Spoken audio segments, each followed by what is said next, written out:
brindados aí pelo aceite de um convite muito especial, doutor Luiz Fernando Pipino, ele que é promotor de justiça da área penal aqui de Sorriso, posso dizer assim, né, doutor? E que está aí com todo esse trabalho no Tribunal do Júri nesses dias. Seja bem-vindo, doutor, bom dia.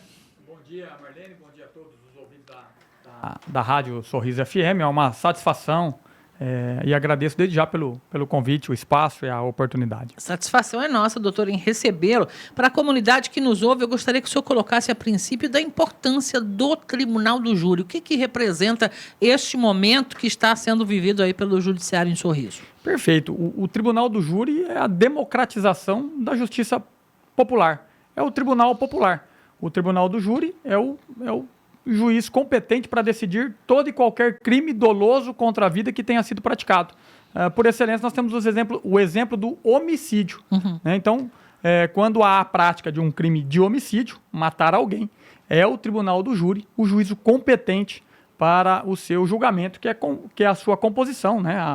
A sua formação é pela própria população. É a população julgando aquele determinado crime. É o povo no poder, no exercício direto do poder. Nós já estamos aí há algumas sessões, né, realizadas, ainda temos mais pela frente. O que nós tivemos até agora que o senhor possa colocar para nós? Exatamente, Marlene. Nós temos, evidentemente, durante o ano, sessões plenárias de julgamento, né, pelo Tribunal do Júri. Há muitos julgamentos ainda que devem ser feitos, a serem realizados. E nós estamos atravessando um mutirão, né, por conta de um programa denominado Programa Mais Júri. É um termo de cooperação firmado entre o Poder Judiciário do Estado de Mato Grosso, o Tribunal de Justiça, e o Ministério Público do Estado de Mato Grosso, para que possam ser julgados num intervalo curto de tempo o maior número de processos que veiculam aí esses crimes de homicídio. Então, nas últimas 2 semanas foram realizadas 10 sessões de julgamentos pelo Tribunal do Júri, e na próxima semana serão realizadas mais 5 sessões, além de tantas outras sessões que serão realizadas aí de forma regular durante este ano de 2024. O senhor atua como o defensor do coletivo, digamos assim, numa espécie de acusação aos réus que estão sendo julgados. O promotor de justiça, eu sempre digo que, como a própria nomenclatura do cargo induz, é quem promove, evidentemente, a justiça. E à luz das provas, desde que haja provas robustas a respeito da materialidade direitiva e também a respeito da autoria, cabe, portanto, ao promotor de justiça veicular a acusação para que aquela pessoa que houver praticado um crime seja punida na forma da lei. Dos casos até aqui, 10 sessões, o senhor disse, portanto, 10 casos que foram julgados até aqui. O senhor se sentiu satisfeito com o resultado? Um deles, inclusive, um caso bastante emblemático, polêmico, que é o daquela mãe que matou, esquartejou a criança, toda a imprensa acompanhou, causou muita comoção. O senhor ficou satisfeito com os resultados até aqui? Sim, Marlene, nessas 10 sessões que já foram realizadas, nós ficamos satisfeitos. A população de Sorriso, a comunidade, representada pelos seus 7 membros, que é o Conselho de Sentença, são formados por 7 cidadãos jurados que decidem, representam a comunidade, representam a sociedade e através de suas decisões, nós percebemos o quanto a população de Sorriso é valorosa e defende bem os valores caros sociais, sobretudo o valor da vida. O Tribunal do Júri é um instrumento de defesa à vida. Nesse caso específico desta mulher, mais de 30 anos, aí a gente coloca no ar a notícia, as perguntas começam a surgir, mas será que vai cumprir a sentença? Como é que isso funciona? O que o senhor pode dizer? Perfeito, Marlene. A ré Ramira Gomes da Silva, né, como todos já sabem, foi amplamente noticiado na imprensa local, inclusive, ela foi condenada a uma pena de reclusão de 34 anos, 32 anos de reclusão, por conta da prática do crime de homicídio, triplamente qualificado, e outros 2 anos por conta da prática do crime de ocultação e destruição de cadáver. Evidentemente que a lei, né, a lei de execução penal, ela prevê que, cumprida uma fração, um determinado período de tempo, ela passará a cumprir o remanescente em regime semiaberto e depois de uma outra fração de pena num regime aberto. Pela lei de execução penal, o cumprimento da pena jamais será integralmente em regime fechado, por expressa vedação legal. A legislação brasileira não permite, não prevê a prisão integralmente fechada, nem a prisão Nesse perpétua caso e nem dos a prisão de morte. 34. Então ela vai cumprir uma determinada fração de pena e primária, uma fração de pena, né, um percentual veiculado em lei, com a prática de crime com violência, com resultado morte, e a partir daí fará direito ao regime semiaberto. Então, evidentemente que não cumprirá nem metade desses 32 anos em regime fechado, porque nós temos que levar em consideração também que a lei prevê a remissão, Marlene. A cada 3 dias de trabalho ou a 3 dias de estudo, o preso tem direito a remir 1 dia de pena. Então, se ele trabalha por 3 dias, a pena é retirada do cumprimento de pena 1 dia de pena. Então, ao longo dos anos, com o trabalho, com o estudo, com os cursos profissionalizantes, esta pena vai sendo remida, vai sendo deduzida, abatida. Então, evidentemente que não cumprirá todo esse tempo no cárcere em regime fechado. Vale destaque aí de que o objetivo da pena também é o de ressocializar, né, doutor? Por isso esse aspecto de... Exatamente, Marlene. E a senhora tocou num ponto bastante importante. Muito se fala, evidentemente, e a pena ela tem essa finalidade, vamos dizer assim, tríplice. Porque ao mesmo tempo em que ela busca ressocializar e recuperar, evidentemente, mas a pena também tem o seu viés punitivo e preventivo. Sim. Então é bom que se diga que a pena também é punição. Porque muito se fala, muito se ouve, muito se propala sobre a ressocialização, a utilidade da pena, e tem se esquecido de um preceito principal da pena, que também é o de punir. Pena é castigo, pena é punição por ter praticado um mal a alguém. E não podemos esquecer disso. Pena é punição. Por isso que a pessoa vai presa. Existe um outro caso cuja expectativa é grande em relação ao julgamento. Não sei se está na lista desses próximos, se o senhor pode ou não falar. O caso daquela chacina, daquelas 4 mulheres, mãe e as filhas, que foram mortas dentro de casa. Está nessa lista agora ou ainda não, o senhor não sabe? Ainda não. Este caso, né, aqui da chacina de Sorriso, também é um crime que nos inquietou, que abalou a ordem pública, pela violência praticada, pela perversidade, uma ação horrível, perversa. Exato. O processo ainda não atingiu a fase de ir a julgamento. De ir a julgamento perante o Tribunal do Júri. Certo. Nós estamos ainda, porque o procedimento do Tribunal do Júri, ele é bipartido.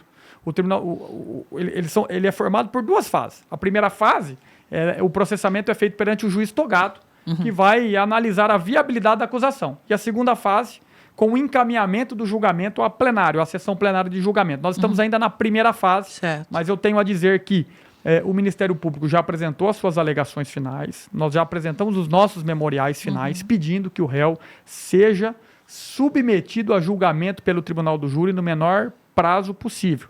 Evidentemente que agora nós estamos aguardando uma decisão judicial nesse sentido, que é a decisão de pronúncia, que é a decisão que encaminha o réu a julgamento, e dessa decisão a defesa ainda pode recorrer ao Tribunal de Justiça, o que pode acarretar ainda um tempo aí considerável até a realização do julgamento. Então nós estamos aguardando, acompanhando de perto o caso, mas a nossa expectativa, Marlene, que se diga à sociedade que nós estamos trabalhando de forma intensa para que o julgamento seja realizado da forma mais célere possível ainda este ano, até o final do ano 2024.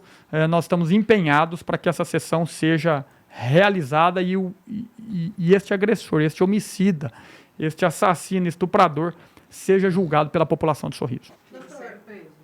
Permanecendo preso, evidentemente. Está preso e que, condenado pelo Tribunal do Júri, permaneça preso, trancafiado, e a nossa expectativa é que a pena supere os 100 anos de reclusão para que ele possa permanecer pelo tempo máximo previsto em lei de prisão, que é de 40 anos. Doutor, eu não sei se o senhor consegue falar também a respeito desse julgamento, desse caso daquela menina da Sara Vitória, que há alguns anos o suspeito de estuprá-la e também matá-la teria se entregado à polícia, e recentemente a Defensoria apresentou outro suspeito. A polícia já tinha arquivado o inquérito. O senhor consegue falar a respeito desse caso também? Sim, o processo está em andamento, não há um outro suspeito, há só um homicida.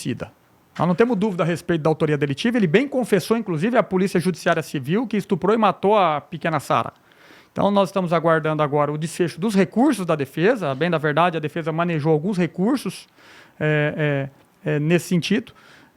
Nós estamos aguardando o resultado e o desfecho dos recursos interpostos pela defesa do réu, para que ele seja também encaminhado a julgamento pelo tribunal do júri. Então, não há outro suspeito, não há outra... A prova é bastante segura, robusta. Ele é confesso. Trata-se de réu, inclusive, confesso, que admitiu a prática dos crimes. E reincidente. Ele admitiu a prática do crime contra a dignidade sexual e também a prática do crime de homicídio da criança, né, da pequena Sara. São muitas crueldades, né, doutor?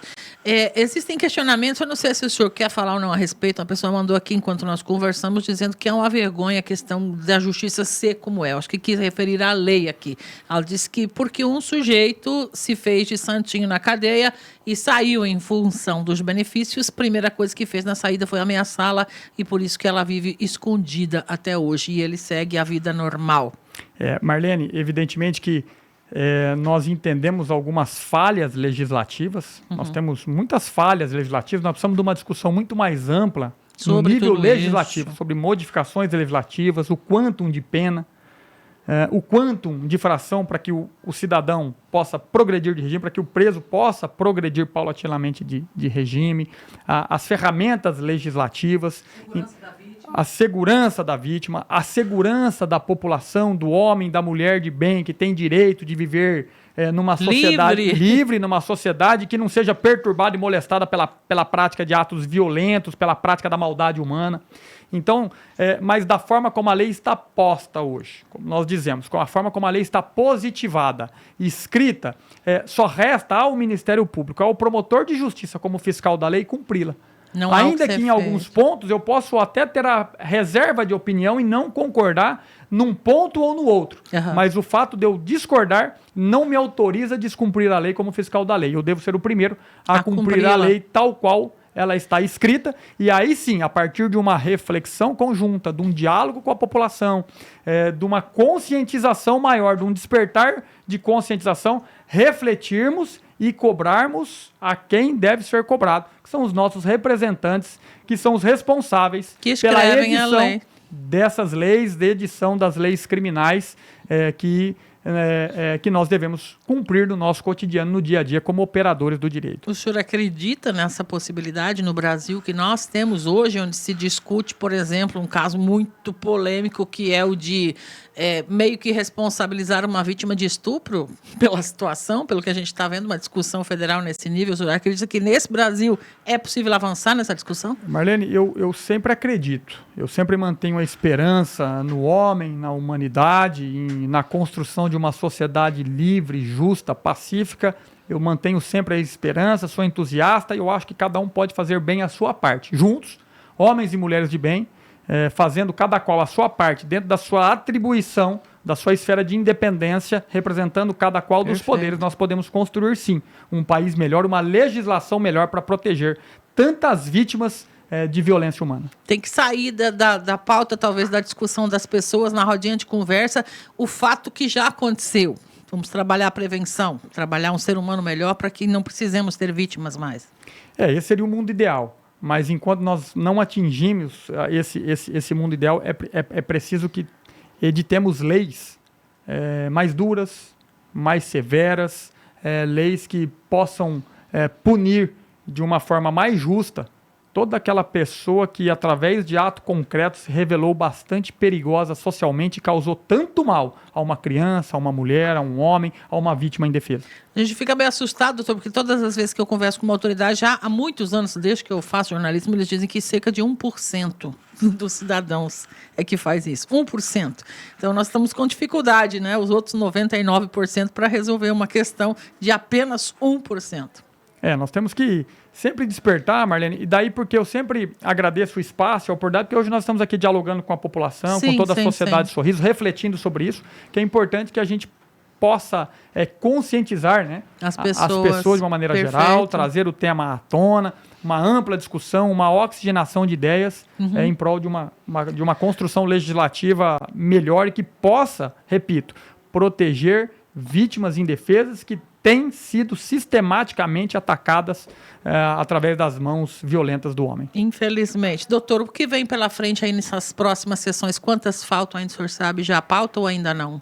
Mais ou menos. Nós temos a designação de 5 pautas para a próxima semana, mas ao longo do ano, tantas outras. Haverá outros júris. Outras sessões de julgamento. Tá. Há muitas sessões de julgamentos ainda por vir, que serão realizadas nesse ano 2024. Registre-se que Sorriso, infelizmente, tem sido apontado, como for apontado, nós tivemos o Atlas da Violência, divulgado no último dia 18, como a 6ª cidade mais violenta do país, ante o número crescente de homicídios, né, crimes dolosos contra a vida. Então, daí já se extrai a informação de tantas sessões do júri que ainda serão realizadas. Pela frente. A cada crime de homicídio, uma sessão plenária de julgamento pelo Tribunal do Júri para que a população decida. O povo pode acompanhar isso, quem tiver interesse pessoalmente. Esses dias até me perguntaram em off como é que se cria o Tribunal do Júri, como é que os jurados são escolhidos. Dá para a gente explicar rapidinho isso? Claro, a sessão é pública, a sessão é aberta, realizada nas dependências do fórum aqui da comarca de Sorriso, na sessão do Tribunal do Júri. No salão do Tribunal do Júri, e os jurados são sorteados através da expedição de ofícios, né, para instituições de ensino, empresas, repartições públicas, e daí os jurados vão sendo sorteados. Forma-se uma lista dentre esses sorteios, forma-se uma lista de 25. Então, esses 25 jurados comparecem no dia da sessão de julgamento, e dentre esses 25 são sorteados os 7 jurados que vão decidir aí, através do voto monossilábico do sim, do não, do voto silencioso, através da íntima convicção, decidir aquele caso concreto. Perfeito, doutor, eu sou muito grata pela sua vinda aqui hoje, sempre esclarecedor, importante, e a Sorriso FM está sempre de portas abertas para todo o trabalho do judiciário, para o senhor, enfim. Marlene, eu agradeço o espaço, é uma satisfação, agradeço a oportunidade de estar aqui interagindo, dialogando com a sociedade num tema tão sensível, num tema tão importante, agradecendo o espaço e me colocando desde já à disposição para tantos outros convites e temas e pautas que a gente possa, porventura, vir aqui a discutir. Eu agradeço, muito obrigado e tenhamos todos uma ótima semana e um bom dia. Perfeito.